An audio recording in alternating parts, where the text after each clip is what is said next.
श्री गणेशाय नमः। नमस्कार बंधुगण, जय माँ दुर्गा।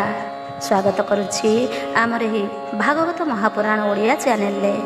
आज आपण मानक पई प्रस्तुत करिछु श्रीमद् देवी भागवत महापुराण, जहाँ को श्रवण करने द्वारा शक्ति, सुरक्षा और सुख समृद्धि प्राप्त होता है। मानसिक शांति एवं भयरू मुक्ति मिलता है। यह को प्रतिदिन श्रवण करने द्वारा माँ दुर्गा प्रसन्न हुंती।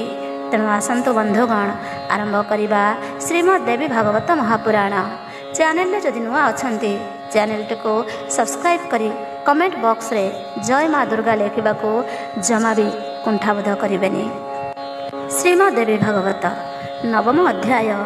आज विषय रही नहुशंकर इंद्रत्व प्राप्ति।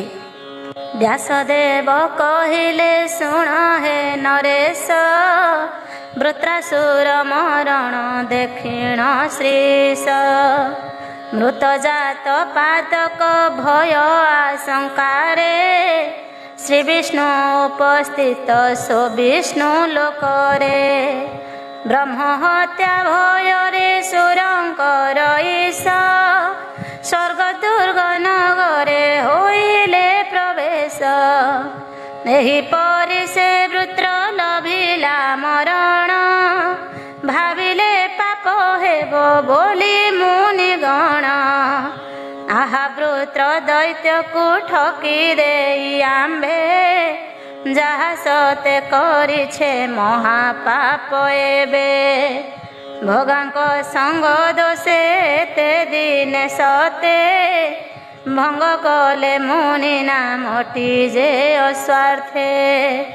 आहा जाम्भर बाके वृत्रासुर, सुरेशंकु विश्वास करिला सतोर। से विश्वासघातक इंद्र संग दोषे, आम्भे हेले विश्वासघातक विशेष।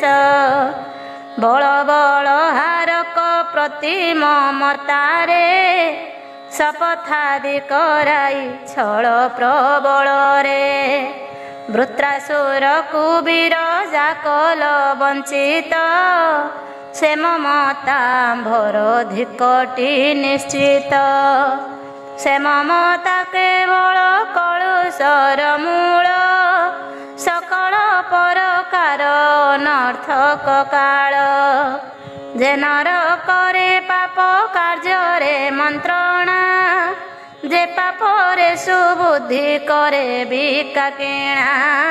पाप कार्य करणे से पापी लोक को, पठाए देखाइण शुभलोपण को। पापी पक्षाघाती होई बारे जन, एही माने होती वृजिन राजन। भगवान विष्णुटी जेबे विष्णुकर, स्वपक्षरे थाइण बजर मध्यर। से वृत्र दैत को सूत्रे हत कले, सतगुण हेले से पातक कले। भगवान श्रीहरि जे विस्कृत हारी, भगांग हरि संगे हेले पापकारी। अर्थ लोभे मानवे भावे कि भावे, पाप बोली मानसे कि भय करिवे।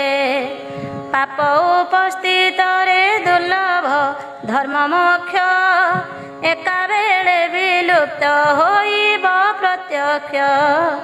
अर्थ काम दुईटी विद्यमान रही, समस्तरे प्रशस्त भावे गण्य होई अछि सबुंक सम्मत सुमय। धर्म बोली कथाटा बाल्य मात्रे प्रिय। सजन जनकर दंभर विधान, बोली न जना जाए कि कहिबा पुण। एपरि मुनि माने करी तापी माने, उद्यमहीने गले निज निज स्थाने। विश्वकर्मा शुणिले स्वपुत्र मरण, ବିଶ୍ୱାସରେ ମାରିଲା ଛଳେ ସୁର ରାଣ। ଅତିଶୟ ସନ୍ତପ୍ତ ହୃଦୟ ରୋଦିଲେ, ନିବେଦରେ ବୃତ୍ରଙ୍କ ସ୍ଥାନ ଟିକି ଗଲେ।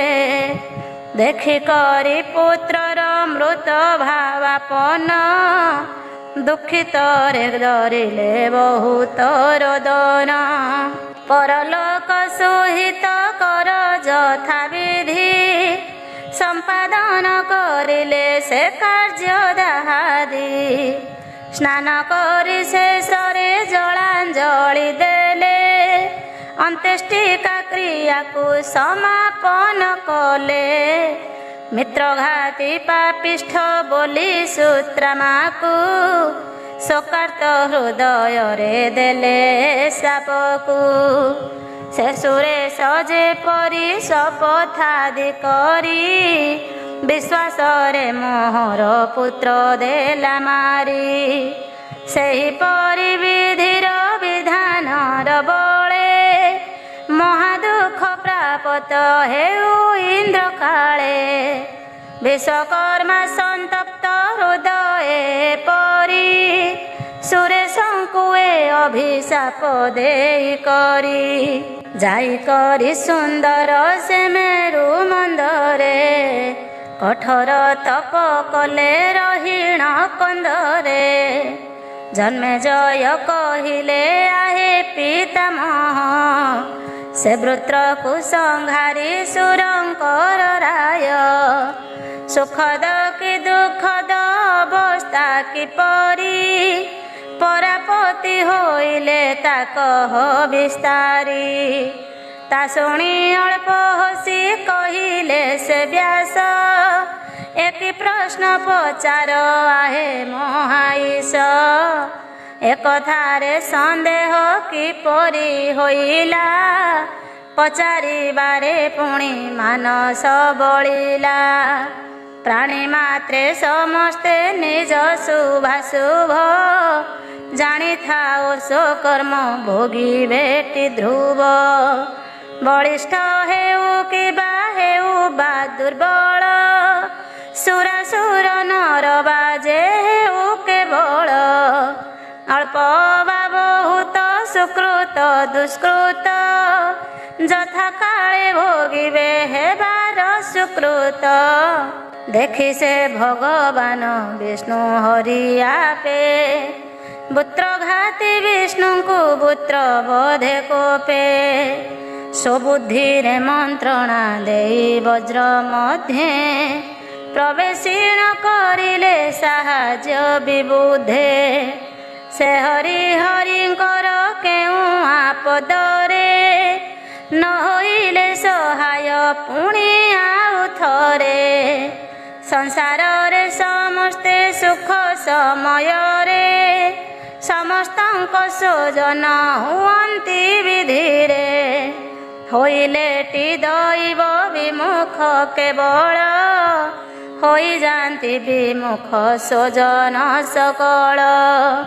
ପିତାମାତା ସହଜ ଭାରି ଜାତନୁଜ, ମିତ୍ର ବା ସେବକାଦି ହେଲେ ହେଁ ସବୀର୍ଯ୍ୟ। ଦୈବ ପ୍ରତିକୂଳରେ ଏହାଙ୍କ ସାହାଯ୍ୟ, ବିଫଳ ହୋଇଯାଏ ସକଳ ସହଜ। ପାପ ପୁଣ୍ୟ ଫଳକୁ କେହି ନ ନିଅଇ, କରିବାର ନରଟି ସେ ଫଳ ଭୋଗଇ। ଦେଖ ହେ ବୃତ୍ରାସୁର ମରିବାର ପରେ, ସମସ୍ତେ ପଳାଇଲେ ଆପଣାର ପୁରେ। କେବଳ ବଳା ବଳହାର ସଚିପତି, ହତ୍ୟାକାରୀ ନିସ୍ତେଜ ହୋଇ ଗଲେ ଅତି। ବ୍ରହ୍ମ ହତ୍ୟାକାରୀ ତ ଏ ସଚିରମଣ, ବୋଲି ନିନ୍ଦା କରିଲେ ସବୁ ଦେବଗଣ। କହିଲେ ଇନ୍ଦ୍ର ବିନା ଏପରି କେ ଅଛି, ନାନାବିଧ ରାଣରେ ସତ୍ୟ କେ କରିଛି। ମୁନି ଭାବ ସମ୍ପନ୍ନ ବିଶ୍ୱସ୍ତ ମିତ୍ରକୁ, ସଂହାରିଲା ସୂତ୍ରରେ ସୂତ୍ରାମା ବୃତ୍ରକୁ। ସୁରଙ୍କର ସଭାରେ ସୁର ଆରାମରେ, ଗନ୍ଧର୍ବ ସମାଜରେ ସମସ୍ତ ସ୍ଥାନରେ, ପୁତ୍ରଙ୍କର ସଂହାର ବିଷୟ କ୍ରମରେ, ପରକାଶ ହୋଇଲା ଶୁଣ ନୃପ ଧୀରେ, ସମସ୍ତଙ୍କ ମୁଖରୁ ଏହା ଶୁଣାଗଲା, ସୁତ୍ରାମା ପୁତ୍ର ମାରି କିୟ କାର୍ଯ୍ୟ କଲା, ଦୁଃସାହସ ବଶରେ ବେଦ ମାର୍ଗ ଛାଡ଼ି, ବୌଦ୍ଧଙ୍କ ମତରେ ବିଶ୍ୱାସରେ ପଡ଼ି, ମୁନିଙ୍କ ମନ୍ତ୍ରଣାରେ ବିଶ୍ୱସ୍ତ ପୁତ୍ରକୁ, ଛଳେ ଠକି ନିର୍ବଳେ ମାରିଲା ମିତ୍ରକୁ, ଯେପରି ସତ୍ୟ କରି ବୃତ୍ର ଦେଲେ ମାରି, ଇନ୍ଦ୍ର ଉପ ଇନ୍ଦ୍ର ବିନାରେ କିପରି, କିଏ ସତ୍ୟ କରିଣ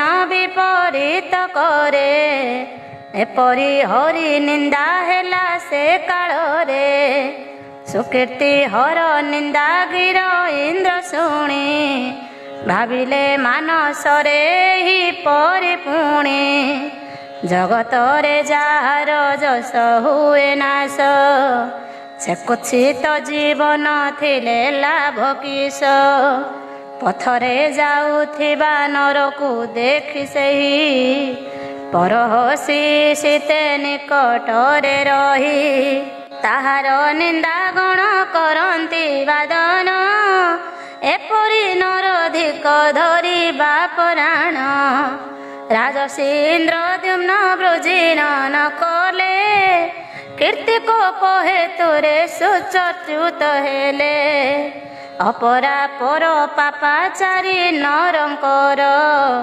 ପତନ ହୋଇବାର କଥା କେତେ କର, ହେ ଜନ୍ମେ ଜୟ ରାୟ ଯଜାତି ନୃପତି, ଅଳପ ଅପରାଧ କରିବାରେ ମତି, ସ୍ୱର୍ଗରୁ ଭ୍ରଷ୍ଟ ହୋଇ ଅଷ୍ଟାଦଶ ଯୁଗ, କର୍କଟ ଦେହ ଟିକି ଧରିଲେ ମହାଭାଗ, ଅଧିକ କି କହିବା ବିଷ୍ଣୁ ଭଗବାନ, ଭୃଗୁପତ୍ନୀ ଶିରକୁ କରନ୍ତେ ଛେଦନ, ବ୍ରହ୍ମଶାପ ମକର ବରାହ ଜନିରେ, ବାରମ୍ବାର ଜନମ ହୋଇଲେ ବିଧିରେ, ବଳି ବଳି ନିକଟେ ଭିକ୍ଷା ମାଗିବାକୁ, ଛଳି କରି ବହିଲେ ବାମନ ରୂପକୁ, ଏ ଅପେକ୍ଷା ଅଧିକ ପାପାଚାରୀ କିସ, ଦୁଃଖ ଭୋଗ କରିବ କର ତା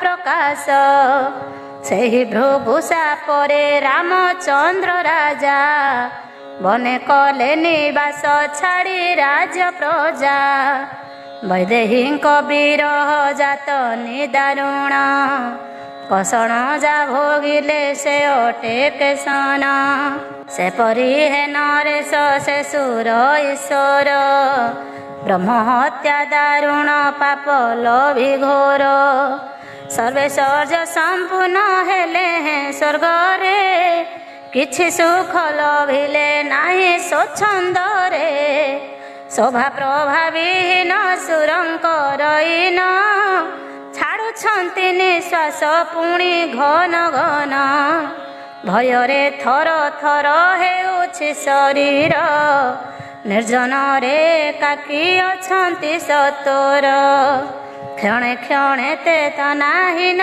ହେଉଛନ୍ତି, ତା ଦେଖି କ୍ଷଣ ପ୍ରଭା ପୁଲ ମଜା ସତୀ, ପଚାରିଲେ ହେ ପ୍ରଭୁ ପରମ ଯେ ପର, ମରଣକୁ ଲୋଭିଲେ କି ଭୟ ତୁମ୍ଭର, କାହିଁ ପାଇଁ ହେଉଛ ଭୟରେ କାତର, ଶତ୍ରୁ ମାରି ଚିନ୍ତାରେ କିମ୍ପାଇଁ ଅସ୍ଥିର, ପ୍ରାକୃତ ନର ପରି ଛାଡ଼ି ଦୀର୍ଘ ଶ୍ୱାସ, କାହିଁ ପାଇଁ କରୁଛ ଏ ଶୋକ ପ୍ରକାଶ, ନାହିଁ ତ ଆଉ କେହି ତୁମ୍ଭ ବଳି ଶତ୍ରୁ, ଏପରି ଚିନ୍ତାକୁଳ ହେଉଛ କି ହେତୁ, ଆହେ ଦୁଃଖ ପାଶରା ନିର୍ଜନରେ ମୋତେ, କଥା କିମ୍ପା ନ କହ ନାଥ ମହାମତେ, ଇନ୍ଦ୍ରାଣୀ ବାଣୀ ଶୁଣି କହିଲେ ସେ ପୁଣି, ନାହିଁ କେହି ବଳିଷ୍ଠ ଶତ୍ରୁ ଆଗ ଜାଣି। ତଥାପି ସୁଖ ଶାନ୍ତି ନ ଲଭିଲି କାନ୍ତେ, ବ୍ରହ୍ମ ହତ୍ୟା ଭୟରେ ଭୟାଳୁ ସନ୍ତତେ। ରେ ଧନ କି ଭୁବନ କି ଅବା ଭୁବନ, ଆନନ୍ଦ ପ୍ରଦ ନୁହେଁ ନନ୍ଦନ କାନନ। ଅମୃତ ବା ଗନ୍ଧର୍ବ ମାନଙ୍କ ସଂଗାତ, ମନୋହରିଣ ନିଏ ଅପ୍ସରାଙ୍କ ନୃତ୍ୟ। କାମଧେନୁ ସୁର ତନୁ ଗୋ ମହିଷୀ, ସୁଖପ୍ରଦ ମୋହର ଏନୁ ହୋଇ ଦେଖି। ଧନରେ ତୁ ତଟୁ ମୋ ମନ ହାରିଣୀ, ସୁରାସୁର ପସରା ଦୁଃଖ ସରା ପୁଣି। ସମର୍ଥନ ହେଉଛି ମୋ ସୁନା ସାଧନେ, କିବା ସୁଖ ଦେବେ ଦେବାଙ୍ଗନା ମାନେ। କି କରିବି କାନ୍ତେ ଗୋ କେଉଁଠାକୁ ଯିବି, କାହିଁ ଗଲେ ହେଲେ କି ସୁଖ ଲଭିବି। ଏପରି ଚିନ୍ତା କରି ସନ୍ତତେ ଅନ୍ତରେ, ଶାନ୍ତି ସୁଖ ଲାଭକୁ କରିଣ ନ ପାରେ। ମନ୍ଦମତି ସେ ପୁରନ୍ଦର ଅତି ଦୁଃଖେ, ପ୍ରିୟତମା ସତୀଙ୍କୁ ଏହା କହି ମୁଖେ। ଯିବାକୁ ମନୋହର ମାନସ ସରୋବର, ଉଦ୍ଦେଶ୍ୟରେ ଗୃହରୁ ହୋଇଲା ବାହାର। ଗୁରୁତର ପାତକ ଶୋକେ ହୋଇ ଭୀତ, ପଦ୍ମନୀଳ ମଧ୍ୟରେ ହେଲେ ଅବସ୍ଥିତ।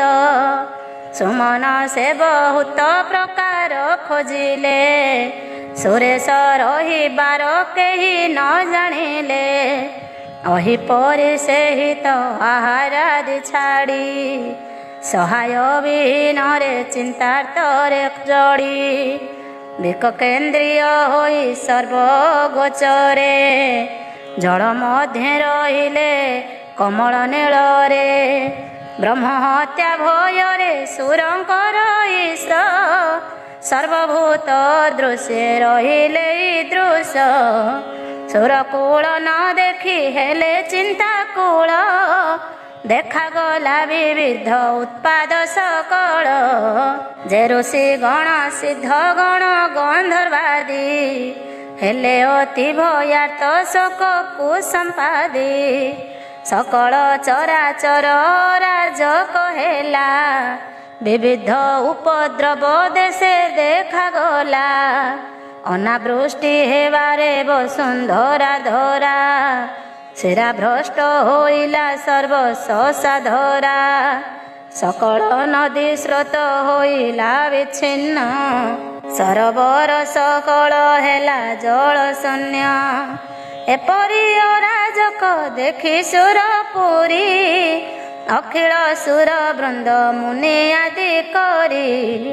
ବିଚାରିଣ ରାଜସୀ ନହୁଷ ବୀରଙ୍କୁ, ସୁରେଶ କରାଇଲେ ଟେକାର ଛତିକୁ। ହେଲେ ହେଁ ସୁଧାର୍ମିକ ନହୁଷ ନରେଶ, ହୋଇବାରେ କେବଳ ସୁରଙ୍କର ଈଶ। ରଜଗୁଣ ପ୍ରଭାବେ ବିଷୟାସକ୍ତରେ, କାମ ବାଣେ ପୀଡ଼ିତ ହୋଇଲେ ଆର୍ତ୍ତରେ। ହେ ଭରତ କୁଳର ତିଳକ ନରେନ୍ଦ୍ର, ଏକ ଦିନେ ରାଜେନ୍ଦ୍ର ସେ ନହୁଷ ଇନ୍ଦ୍ର। ନନ୍ଦନ କାନନରେ ବରାଙ୍ଗନା ଗଣେ, କରୁଥିଲେ ସୁଖେଳା ଆନନ୍ଦିତ ମନେ। ଇନ୍ଦ୍ରପତ୍ନୀ ସତୀଙ୍କ ଗନ୍ଧ ଗୁଣ ଶୁଣି, ତାସୁ ମରି କହିଲେ ଋଷିଙ୍କୁ ଏ ବାଣୀ। ଶୁଣ ହେ ସୁରଗଣ ଆହେ ଋଷି ଗଣ, କରିଲ ମତେ ଯେବେ ସୁରପୁରେ ରାଣ। ଖେଳା ଲୀଳା କରଣେ ମଜା ଈଶ ମଜା, ହେଳା କରି ନ ଆସ କିମ୍ପା କୁଲ ମଜା। ମୋର ପ୍ରିୟ ସାଧନ କର ଯଦି ତୁମ୍ଭେ, ସେବାର୍ଥରେ ସଚିଙ୍କୁ ପେଶ ଅବିଳମ୍ବେ। ମୁଁ ଯେବେ ହୋଇଲିଣି ସୁରଙ୍କ ଈଶ୍ୱର, ଦୁର୍ଗ ଦୁର୍ଗ ମଧ୍ୟରେ ମୋର ଅଧିକାର। ଅଚିରେ ସେହି ସଚି ସୁଚି ହାସି ଆସି, ସିଞ୍ଚି ପ୍ରେମ ସଲିଳ କାମାନଳ ଆସି।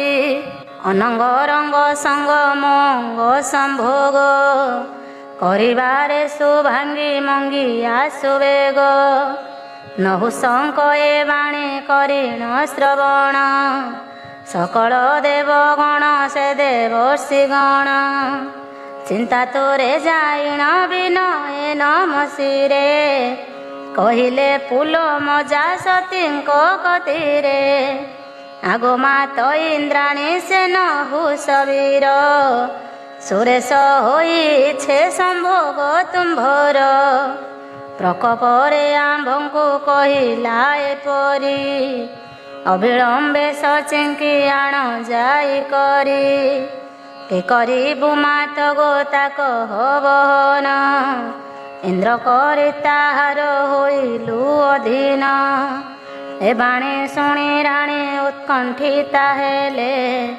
ବୃହସ୍ପତି କତିରେ ପରି କହିଲେ ହେସୁର ଗୁରୁ ତୁମ୍ଭ ଚରଣେ ଶରଣ ନହୁଷ ରାଣ ଠାରୁ କର ସୁରକ୍ଷଣ ତା ଶୁଣି ବୃହସ୍ପତି କହିଲେ ଗୋ ଝିଅ ପାପିଷ୍ଟ ନହୁଷକୁ ନ କର ତୁ ଭୟ କେବେ ସନାତନ ଧର୍ମ ନ ଛାଡ଼ିବି ନହୁଷ କରେ ତୋତେ ସମର୍ପିନ ଦେବି ଶରଣାଗତ ଆର୍ତ ନରଙ୍କୁଟି ଯେହି କରଇ ସମର୍ପଣ ପର କରେ ନେଇ ସେ ନର ନର କରେ ପୀଡ଼ା ଭୋଗ କରେ ନିଃସନ୍ଦେହ ପ୍ରଳୟ କାଳ ପର୍ଯ୍ୟନ୍ତରେ ଏହେତୁରେ ସୁଶ୍ରେଣୀ ନ ହୁଅ କାତର ତୋରା ହୁଅ ତୁମ୍ଭଙ୍କୁ ନ ଛାଡ଼ିବି ଧୀରା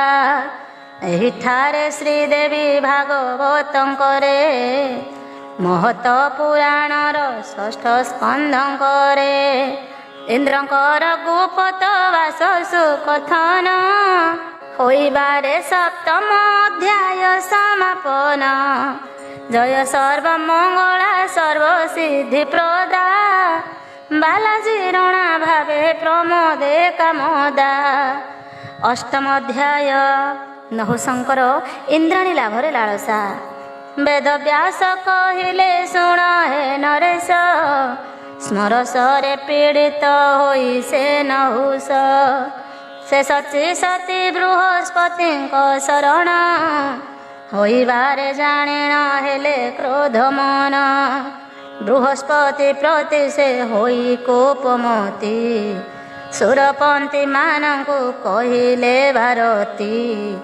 ମୁଁ ଶୁଣିଲି ଅଙ୍ଗିରା ପୁଅ ବୃହସ୍ପତି ସଚି ସତୀ ରଖିଛି ନେଇ ସୋବସତୀ ସେ ମୂଢ଼କୁ କରିବି ନିଶ୍ଚୟ ସଂହାର ଏ ଦୃଢ଼ ଦେଖି ସୁର ଦେବର୍ଷିନୀ କର ନହୁଷ ନୃପଙ୍କର କୋପ ଭୀମ ମୂର୍ତ୍ତି କହିଲେ ଦେଖି ସୁରେ ସୁପ୍ରିୟ ଭାରତୀ ହେ ନରବର କ୍ରୋଧ ପରିତ୍ୟାଗ କର ଏ ପାପ ବୁଦ୍ଧି ଟିକି ଦୂର କର ବୀର ସମସ୍ତ ଧର୍ମଶାସ୍ତ୍ର ପ୍ରଣେତା କହନ୍ତି ପରଦାରାଗ ମନେ ନିନ୍ଦା ପାଏ ଅତି ଇନ୍ଦ୍ରାଣୀ ତ ଅଟନ୍ତି ମହାପତିବ୍ରତା ସୁଚରିତ୍ରା ବୋଲାନ୍ତି ପୁଲମଙ୍କ ସୁତା ଜୀବିତରେ ଥିବାର ଆପଣାର ଧବ କିପରି ପରଠାରେ ବୋଳାଇବେ ଭାବ ତ୍ରିଲୋକ ଲୋକଙ୍କର ହେଲେ ଅଧୀଶ୍ୱର ଧର୍ମ ପରିପାଳନେ ମହାଧୁରନ୍ଧର ଏପରି ହେଲା ଠାରେ ତୁମ୍ଭ ପରାନରେ ପରବେଶ ହୋଇଲେ ଅଧର୍ମ ମାର୍ଗରେ ହୋଇଯିବ କେବଳ ପ୍ରଜା ପୁଞ୍ଜ ନାଶ ଏହେତୁ ଶିଷ୍ଟାଚାର ରଖିବ ସଦାଇଶ ସଚିଙ୍କ ସମାନରେ ଏହି ସୁରପୁରେ ବରାଙ୍ଗନା ଅଛନ୍ତି ହଜାରେ ହଜାରେ ଇଚ୍ଛା ହେଲେ ତାହାଙ୍କ ସହିତ ବିହର ହରବର ସ୍ମରକୁ କର ହରବର ରସବିଦ କବିଦେ କହନ୍ତି ଏପରି ପରସ୍ପର ସରାଗ ହୁଅ ଯାହାରି ଶୃଙ୍ଗାର ସୁରଙ୍ଗର ସୁଖ ହୁଏ ସିନା, ବଳାତ୍କାରେ ରସର ହାନି ମହାମନା। ପରସ୍ପର ପ୍ରୀତିରେ ହେଲେ ସମ ପ୍ରେମ, ସମ୍ଭୋଗ ସମଧିକୁ ସୁଖ ହୁଏ ଜାଣ। ପରର ପ୍ରମଦାରେ ହେବା ଅଭିଳାଷ, ହେନର ବର ଦୂର କର ମହାତୋଷ। ପାଇଅଛ ଯେପରି ସୁନାସିର ପଦ, ସେହିପରି ସଦ୍ଭାବ ଲାଭ ନିରାପଦ। ପାପ କଲେ ଐଶ୍ୱର୍ଯ୍ୟ କ୍ଷୟ ହୋଇଯାଏ, ପୁଣ୍ୟ ବଳେ ଐଶ୍ୱର୍ଯ୍ୟ ବୃଦ୍ଧି ହେଉଥାଏ। ଏ ଅତି ପାପମତି ଛାଡ଼ ନରପତି, ସୁମତିରେ ସଦ୍ଭାବ ହୁଏ ପରାପତି।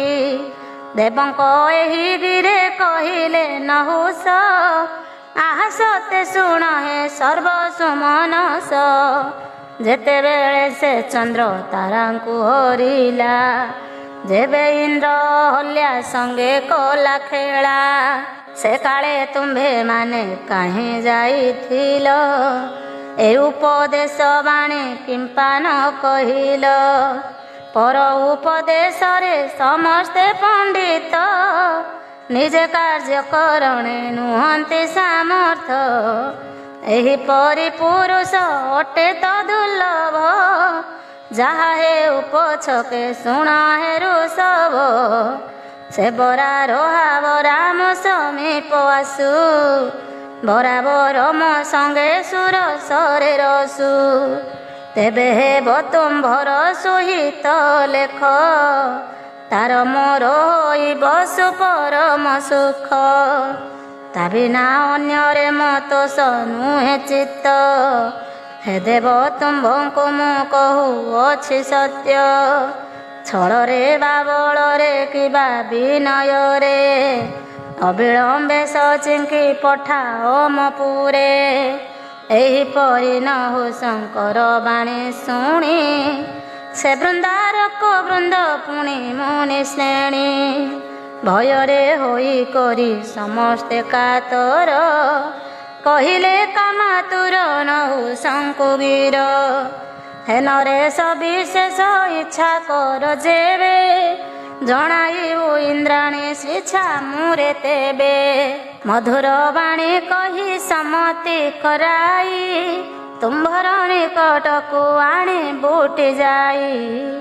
ଏପରି କହିଦେବେ ବିସ୍ପତି ନିକଟେ, ଜଣାଇଲେ ଯାଇନ କୃତାଞ୍ଜଳି ପୁଟେ।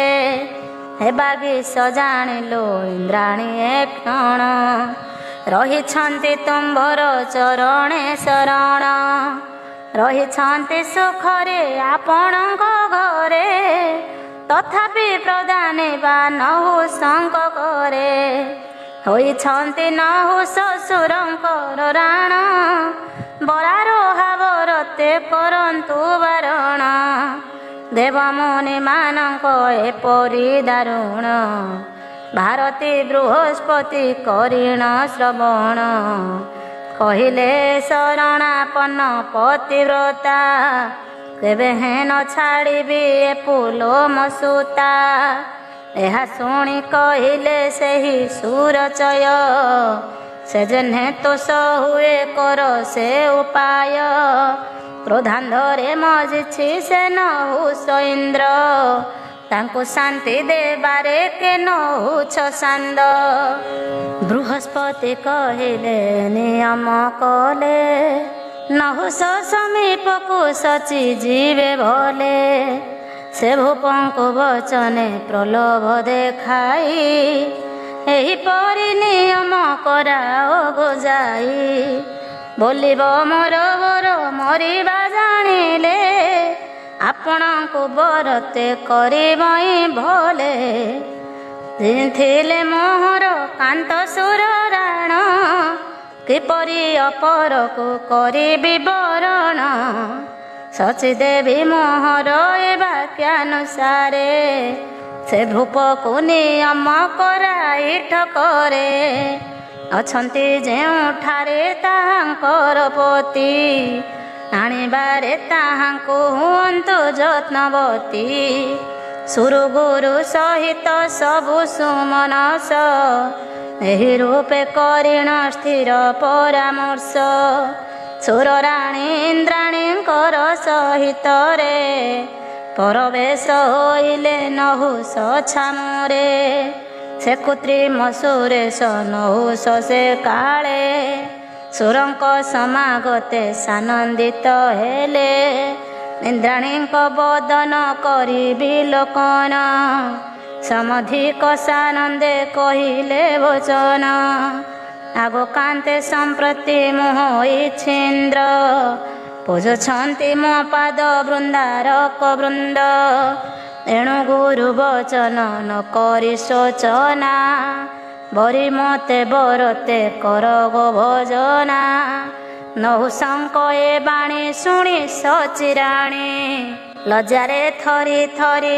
କହିଲେ ବାଣୀ ହେନରେ ସୋଇଛ ସୁରଙ୍କ ଈଶ୍ୱର ଆପଣଙ୍କ ଛାମୁରେ ମାଗୁଣି ବର ମୋର ବର ଜୀବିତେ ଅଛନ୍ତି କି ନାହିଁ ମନେ ମନେ ସନ୍ଦେହ ହେଉଅଛି ରହି ଯେପର୍ଯ୍ୟନ୍ତ ଏ କଥା ନହିଛି ନିର୍ଣ୍ଣୟ କିଛି କାଳ ଅପେକ୍ଷା କର ସୁରରାୟ ହେ ରାଜେନ୍ଦ୍ର ତୁମ୍ଭଙ୍କୁ କହୁଅଛି ସତ୍ୟ ସେ ବିଷୟ ନିଶ୍ଚୟ ଜାଣିଗଲେ ମାତ୍ର ଆପଣଙ୍କୁ ବରତେ କରିବି ଭଜନା କିଞ୍ଚିତ କାଳ ମାତ୍ର କରିଥାଅ କ୍ଷମା ସୁରେଶ ନାଶ ହେଲେ କିବା କାହିଁ ଗଲେ ଏ ବିଷୟ ନିଶ୍ଚୟ ନ ଜାଣିଲି ଭଲେ ଇନ୍ଦ୍ରାଣୀ ଏ ବାଣୀ ସେ ନହୁଷ ଯେ ଶୁଣି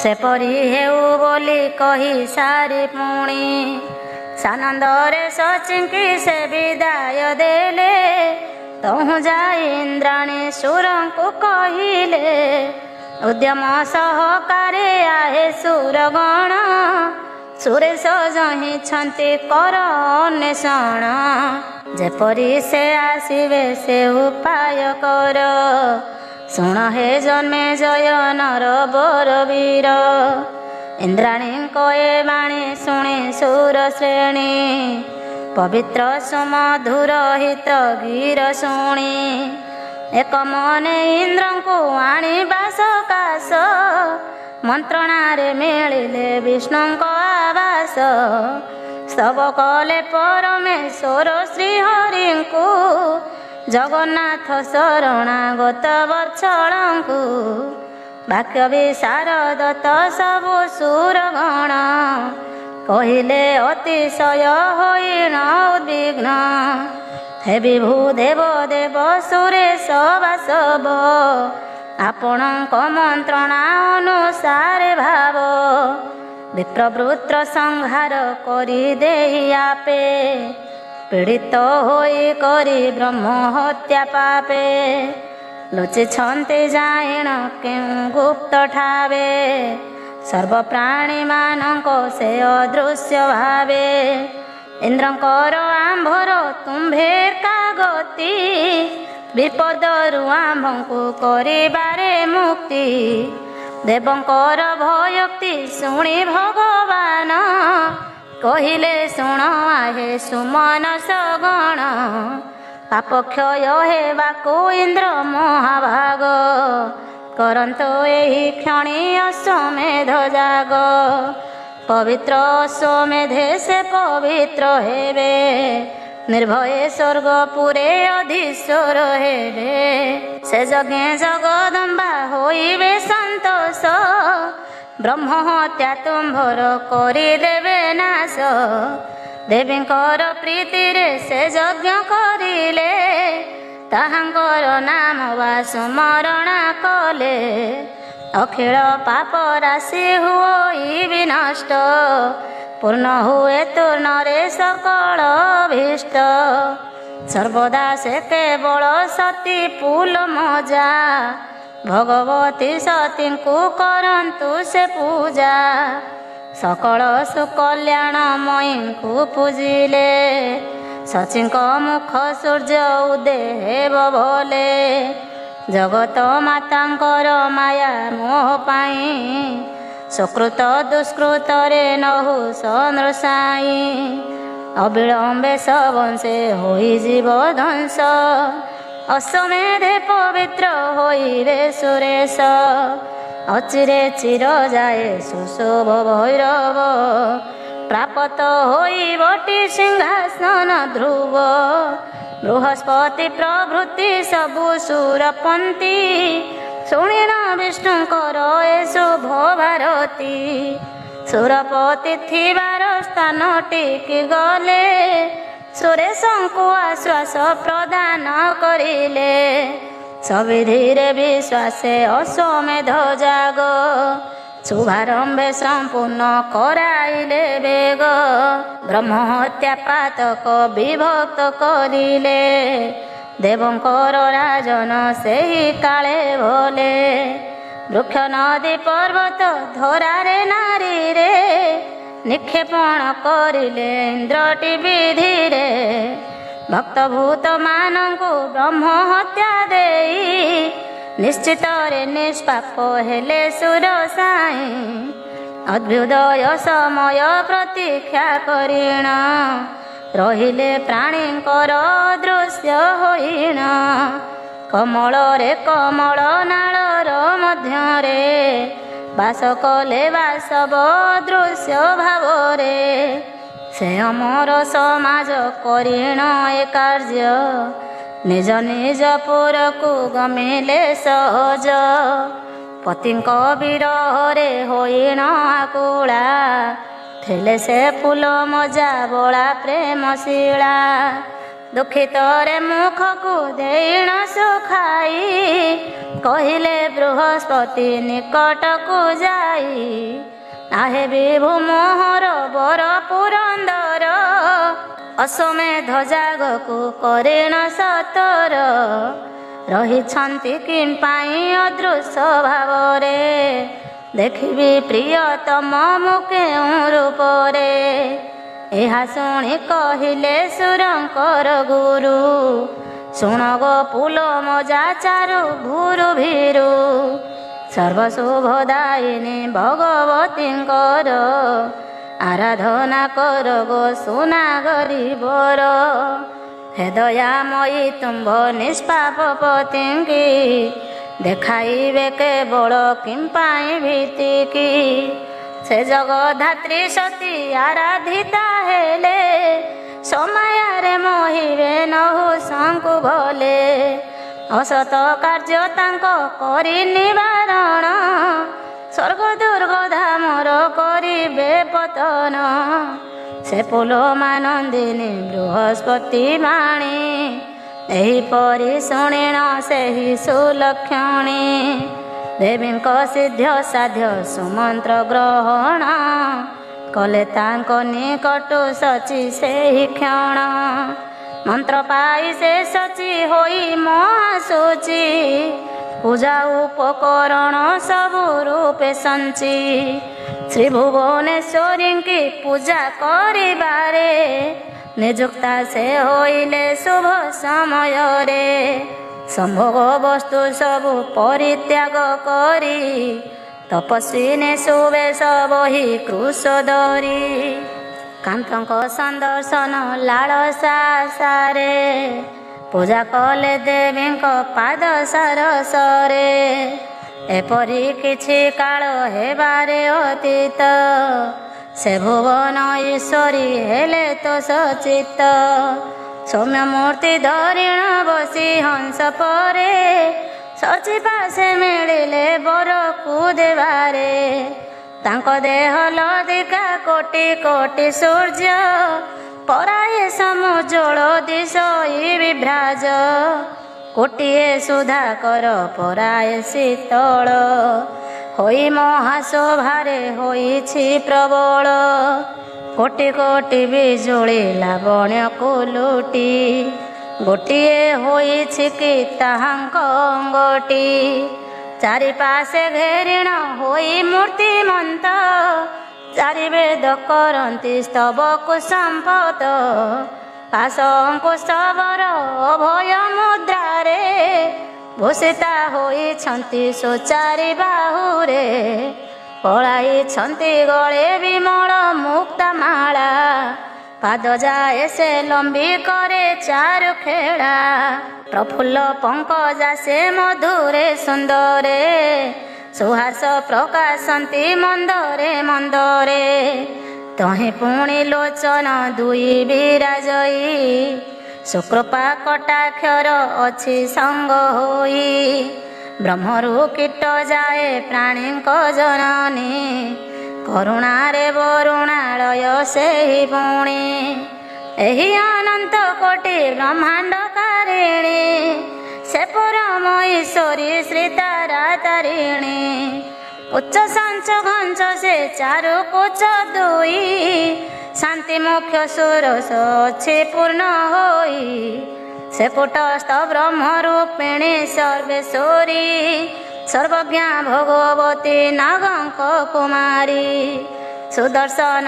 ପ୍ରସନ୍ନେ ଦେଇ ସୁଦର୍ଶନ, ଇନ୍ଦ୍ରାଣୀ କି ସେ କାଳେ କରାଇ ସୁମନ, ଉଦ୍ୟମଶାଳିନୀ ସେ ଥିଲେ ତ ପୂଜାରେ, କହିଲେ ସେ ସଚିଙ୍କୁ ଜଳଦ ଗମ୍ଭୀରେ, ଇନ୍ଦ୍ରାଣୀ ଗୋ କରିଲ ମୋର ଅର୍ଚ୍ଚନା, ଅତି ପ୍ରୀତି ମତିରେ ହେଲି ସୁପ୍ରସନ୍ନା, ଏଣୁ ଆଗ ଶୁଶ୍ରୁଣି ସୁବାଞ୍ଛିତ ବର, ମାଗି କରିନି ଅଗ ସୁନା ଗରିବର, ପ୍ରବର ବର ବର ଦେବାକୁ ସତରେ, ପ୍ରବେଶିଲେ ତୁମ୍ଭର ନୟନ ପଥରେ, ଜାଣିଥାଅ ମୋର ଦର୍ଶନ ଲାଭ, ସହଜ ନୁହଁ ଏଟି ଅଟଇ ଦୁର୍ଲଭ, କୋଟିଏ ଜନ୍ମକୃତ ସୁକୃତ ପୁଞ୍ଜରେ, ମୋର ସୁଦର୍ଶନ ଲାଭ ହୁଏ ଥରେ,